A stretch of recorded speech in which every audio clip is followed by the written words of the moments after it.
আকাশবাণী খবর পড়ছি শুভব্রত মুখোপাধ্যায়। বিশেষ খবর। ইসলামাবাদে নিযুক্ত ব্রিটিশ হাই কমিশনারের পাক অধিকৃত কাশ্মীর সফরের নিন্দা করেছে ভারত। ভারতের সঙ্গে আলোচনা না করে আন্তর্জাতিক মানের গুরুত্বপূর্ণ কোনো বিষয়ে সিদ্ধান্ত গৃহীত হয় না বলে বিদেশমন্ত্রী জানিয়েছেন। আয়ুষ্মান ভারত প্রকল্পে 30 কোটিরও বেশি আয়ুষ্মান কার্ড সুবিধাভোগীদের বিতরণ করা হয়েছে বলে কেন্দ্রীয় স্বাস্থ্যমন্ত্রী জানিয়েছেন। গঙ্গাসাগর মেলায় এখনো পর্যন্ত 45 লক্ষেরও বেশি পুণ্যার্থীর সমাগম হয়েছে। শাহী স্নানের যোগ শুরু আজ রাত 12:13। ইন্দোরে আজ টি-20 সিরিজের দ্বিতীয় ম্যাচে ভারত আফগানিস্তানের মুখোমুখি হবে। সুপার কাপ ফুটবলে আজ মোহনবাগান হায়দ্রাবাদ এফসির এবং ইস্টবেঙ্গল শ্রীনিধি ডেকানের বিরুদ্ধে খেলবে। আসছে বিস্তারিত খবরে। ব্রিটেনের পররাষ্ট্র দপ্তরের এক আধিকারিক সহ ইসলামাবাদে নিযুক্ত ব্রিটিশ হাই কমিশনারের পাক অধিকৃত কাশ্মীর সফরের নিন্দা করেছে ভারত। এ মাসের 10 তারিখ হওয়া অত্যন্ত আপত্তিকর ওই সফরের বিষয়টি নতুন দিল্লি গুরুত্বের সঙ্গে বিবেচনা করছে। বিদেশ মন্ত্রক এক বিবৃতিতে বলেছে যে ভারতের সার্বভৌমত্ব এবং আঞ্চলিক অখণ্ডতার এই ধরনের লঙ্ঘন কখনোই গ্রহণযোগ্য নয়। বিদেশ সচিব বিনয় মোহন কোয়াত্রা এই লঙ্ঘনের জন্য ভারতে নিযুক্ত ব্রিটিশ হাই কমিশনারের কাছে কঠোর প্রতিবাদ জানিয়েছেন।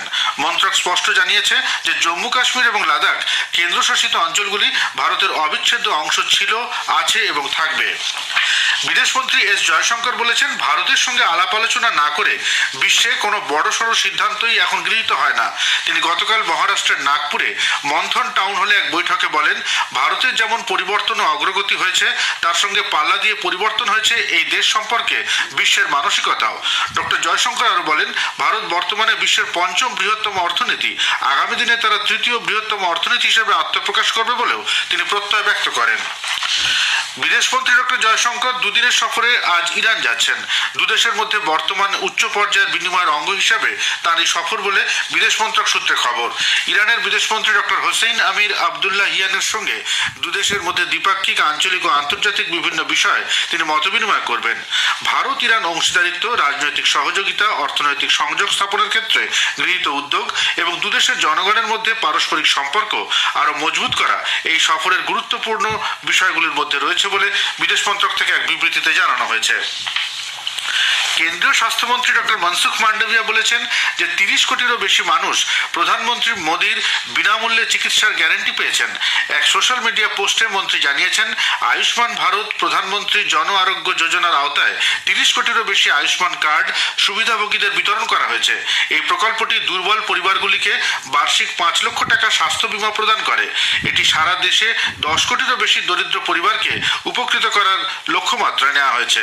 উল্লেখ্য, 2018 সালের সেপ্টেম্বরে প্রধানমন্ত্রী নরেন্দ্র মোদী এই প্রকল্পটি চালু করেছিলেন।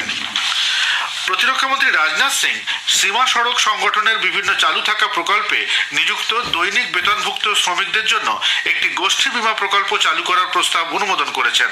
এই প্রকল্পে শ্রমিকের যে কোনো ধরনের মৃত্যুর ক্ষেত্রে তার পরিবার বা নিকটাত্মীয়কে ক্ষতিপূরণ হিসাবে 10 লক্ষ টাকার বীমাকৃত মূল্য প্রদান করা হবে। প্রতিরক্ষা মন্ত্রক জানিয়েছে যে প্রতিকূল আবহাওয়ায় জীবনের মারাত্মক ঝুঁকি নিয়ে কাজ করা শ্রমিকদের মনোবল এই প্রকল্পের ফলে আরও চাঙা হবে। মন্ত্রক বলেছে, এই প্রকল্পটি দেশের প্রত্যন্ত অঞ্চলে কর্মরত সিপিএলদের জন্য একটি সামাজিক সুরক্ষা এবং কল্যাণমূলক ব্যবস্থা হিসেবে কাজ করবে। সম্প্রতি প্রতিরক্ষা মন্ত্রী সিপিএলদের উন্নতির জন্য অনেক কল্যাণমূলক পদক্ষেপের অনুমোদন দিয়েছেন। এর মধ্যে রয়েছে মৃতদেহ সংরক্ষণ ও পরিবহন, অন্ত্যেষ্টিক্রিয়ার সহায়তা 1000 থেকে 10,000 টাকায় উন্নীত করা এবং মৃত্যুর ক্ষেত্রে তাৎক্ষণিক সহায়তা হিসাবে 50,000 টাকা এককালীন ক্ষতিপূরণ প্রদান প্রভৃতি।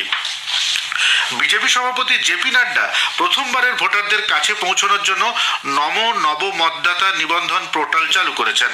পোর্টালটি সমস্ত নতুন ভোটদাতাকে বিকশিত ভারতের রাষ্ট্রদূত হিসাবে নিবন্ধিত করার একটি মঞ্চ হিসেবে কাজ করবে। তরুণদের মধ্যে দলের উপস্থিতি জোরদার করতে এবং একটি প্রাণবন্ত গণতন্ত্রের সাথে এর সংযোগ আরও দৃঢ় করতে 25শে জানুয়ারি সমস্ত বিধানসভা জুড়ে 5000 সম্মেলনের আয়োজন করা হবে। অনুষ্ঠানে ভাষণে শ্রী নাড্ডা বলেন, প্রধানমন্ত্রী নরেন্দ্র মোদীর অবিরাম প্রচেষ্টায় দেশের যুবকরা একটি পরিবর্তনমূলক যাত্রা প্রত্যক্ষ করছে। প্রধানমন্ত্রী যুবকদের জন্য একটি উন্নত ভবিষ্যতের পরিকল্পনা করেছেন, যাতে তারা কেবল সুবিধাভোগী নয়, নিজেদের সাফল্যের স্থপতি হয়ে উঠতে পারে।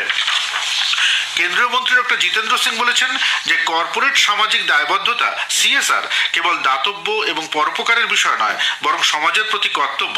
তিনি গতকাল মহারাষ্ট্রের থানে জেলার উটানে রামভাউ মালগি প্রবোধিনী আয়োজিত সিএসআর প্রকল্পের একটি সেমিনারে বক্তব্য রাখছিলেন।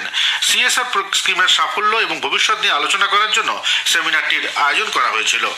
খবর শুনছেন আকাশবাণী থেকে। গঙ্গাসাগর মেলায় এ পর্যন্ত ৪৫ লক্ষেরও বেশি পুণ্যার্থীর সমাগম হয়েছে। এবার মেলায় ভিড়ের নতুন রেকর্ড হবে বলে জেলা প্রশাসনের অনুমান। শাহী স্নানের যোগ শুরু হচ্ছে আজ রাত ১২টা ১৩ মিনিটে, চলবে পরদিন বেলা ১২টা ১৩ মিনিট পর্যন্ত। এদিকে তথ্য ও সম্প্রচার মন্ত্রী অনুরাগ সিং ঠাকুর পুরুলিয়ায় গঙ্গাসাগরগামী ৩ সাধুর আক্রান্ত হওয়ার ঘটনার নিন্দা করেছেন। একদিনের সফরে কলকাতায় এসে গতকাল সকালে তিনি কলকাতা বিমানবন্দরে সাংবাদিকদের বলেন, পশ্চিমবঙ্গ সরকার তোষণের রাজনীতি করছে। এ রাজ্যকে হিন্দুদেরকে সর্বত্র কোণঠাসা করা হচ্ছে। রাজ্যের আইন শৃঙ্খলা নিয়ে অনুরাগ ঠাকুরের মন্তব্যের বিরোধিতা করেছেন পুর ও নগর উন্নয়ন মন্ত্রী মেয়র ফিরহাদ হাকিম। তিনি গতকাল পুরসভার সাংবাদিকদের বলেন, এ ধরনের মন্তব্য করার আগে বিজেপি শাসিত রাজ্যগুলির আইন শৃঙ্খলা পরিস্থিতি কতটা খারাপ তা পর্যালোচনা করে দেখা দরকার। অন্যদিকে প্রদেশ কংগ্রেস সভাপতি সাংসদ অদিত চৌধুরীও অনুরাগ ঠাকুরের মন্তব্যের সমালোচনা করেছেন। অন্যদিকে পুরুলিয়ার কাশীপুরে গঙ্গাসাগরগামী ৩ সাধুর আক্রান্ত হওয়ার ঘটনায় ধৃত ১২ জনকে গতকাল রঘুনাথপুর মহকুমা আদালতে তোলা হয়। এদের মধ্যে ৭ জনকে ৪ দিনের জেল এবং ৫ জনকে ৪ দিনের পুলিশ হেফাজতের নির্দেশ দেওয়া হয়। তাইওয়ানের ডেমোক্রেটিক প্রোগ্রেসিভ পার্টি ডিপিপি প্রার্থী লাই চিং-তে নতুন রাষ্ট্রপতি হচ্ছেন। সে দেশের বহুল চর্চিত এই রাষ্ট্রপতি নির্বাচনে তিনি জয়লাভ করেন। নির্বাচন কমিশন সূত্রে জানা গেছে, চিং-তে ৫০ লক্ষেরও বেশি বা ৪০% ভোট পেয়েছেন। অন্যদিকে তার প্রতিদ্বন্দ্বী কুওমিন্টাং প্রার্থী হাউ ইউ-ই পান ৩৩% ভোট। উল্লেখ্য, ডিপিপি এ নিয়ে টানা ৩বার রাষ্ট্রপতি পদে নির্বাচিত হল।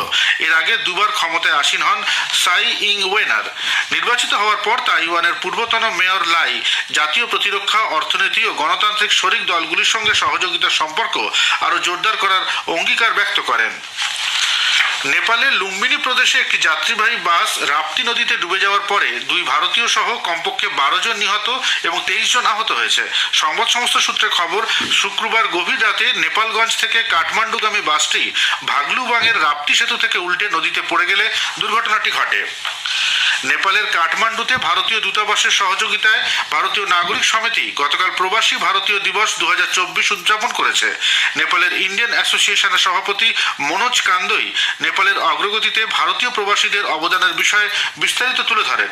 নেপালে ভারতের রাষ্ট্রদূত নবীন শ্রীবাস্তব শিকারের সঙ্গে সংযোগ স্থাপনের লক্ষ্যে প্রবাসী ভারতীয় দিবস উদযাপনের গুরুত্বের কথা তুলে ধরেন। ২২শে জানুয়ারি অযোধ্যার রাম মন্দিরে প্রাণ প্রতিষ্ঠার আগে বিশ্বজুড়ে নানা অনুষ্ঠান এবং উদযাপনের মধ্যেই মার্কিন যুক্তরাষ্ট্রের বিভিন্ন স্থানে বিশাল বিলবোর্ডগুলিতে রাম মন্দির উদ্বোধনের বার্তা প্রদর্শন শুরু হয়েছে। বিশ্ব হিন্দু পরিষদের মার্কিন শাখা সেদেশে 10টি রাজ্যে 40টিরও বেশি বিলবোর্ড স্থাপন করেছে এবং ২২শে জানুয়ারি অযোধ্যায় রামলালার প্রাণ প্রতিষ্ঠা অনুষ্ঠানের বার্তা দেখাচ্ছে। Texas, Illinois, new York, new jersey এবং জর্জিয়া সহ অন্যান্য রাজ্যে বিলবোর্ড প্রদর্শন শুরু হয়ে গেছে।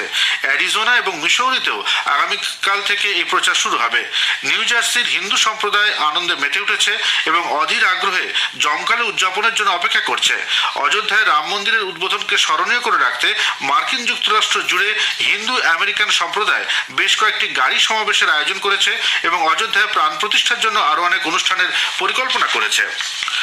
উত্তর পশ্চিম ভারতের সমভূমি অঞ্চলে আগামী 4 দিন অতি তীব্র ঠান্ডা অনুভূত হবে বলে ভারতীয় আবহাওয়া দপ্তর আইএমডি পূর্বাভাসে জানিয়েছে। পাঞ্জাব, হরিয়ানা, দিল্লি, উত্তরপ্রদেশ, উত্তর মধ্যপ্রদেশ, রাজস্থান ও বিহারের বেশিরভাগ অংশে সর্বনিম্ন তাপমাত্রা 3 থেকে 7 ডিগ্রি সেলসিয়াসের মধ্যে থাকার সম্ভাবনা। হরিয়ানার নারনৌল, দিল্লির আয়ানগর এবং উত্তরপ্রদেশের কানপুরে গতকাল তাপমাত্রার পারদ সর্বনিম্ন 3 ডিগ্রি সেলসিয়াসে নামে। আইএমডি আরও জানিয়েছে, আগামী 4-5 দিন উত্তর ভারতে ঘন থেকে অতি ঘন কুয়াশার পরিস্থিতি অব্যাহত থাকবে। ইন্দোরের হোলকার স্টেডিয়ামে ভারত আজ টি-20 ক্রিকেট সিরিজের দ্বিতীয় ম্যাচে আফগানিস্তানের মুখোমুখি হবে। খেলা শুরু হবে সন্ধ্যে 7টায়। বিরাট কোহলি আজকের ম্যাচে দলে থাকছেন। কানপুরের গ্রিন পার্ক ক্রিকেট স্টেডিয়ামে বাংলার বিরুদ্ধে রঞ্জি ট্রফি ক্রিকেটের ম্যাচে আজ তৃতীয় দিনে উত্তরপ্রদেশ বিনা উইকেটে 46 রান হাতে নিয়ে তাদের অসমাপ্ত দ্বিতীয় ইনিংস শুরু করবে। গতকাল দ্বিতীয় দিনের শেষে বাংলা উত্তরপ্রদেশের বিরুদ্ধে 82 রানে এগিয়ে ছিল। কাতারে গতকাল এএফসি এশিয়ান কাপ ফুটবলে ভারত প্রথম ম্যাচে অস্ট্রেলিয়ার কাছে 0-2 গোলে পরাজিত হয়েছে। টুর্নামেন্টের প্রথম ম্যাচে আয়োজক দেশ কাতার লেবাননকে 3-0 গোলে হারিয়ে দেয়। ভারত বৃহস্পতিবার তাদের পরবর্তী ম্যাচে উজবেকিস্তানের বিরুদ্ধে খেলবে। সুপার কাপ ফুটবলে আজ প্রথম ম্যাচে মোহনবাগান হায়দ্রাবাদ এফসির মুখোমুখি হবে। কলিঙ্গ স্টেডিয়ামে খেলা শুরু হবে দুপুর 2টায়। দ্বিতীয় ম্যাচে ইস্টবেঙ্গল খেলবে শ্রীনিধি ডেকানের বিরুদ্ধে। খেলা শুরু হবে সন্ধ্যে 7:30টায়। খবর শেষ হলো।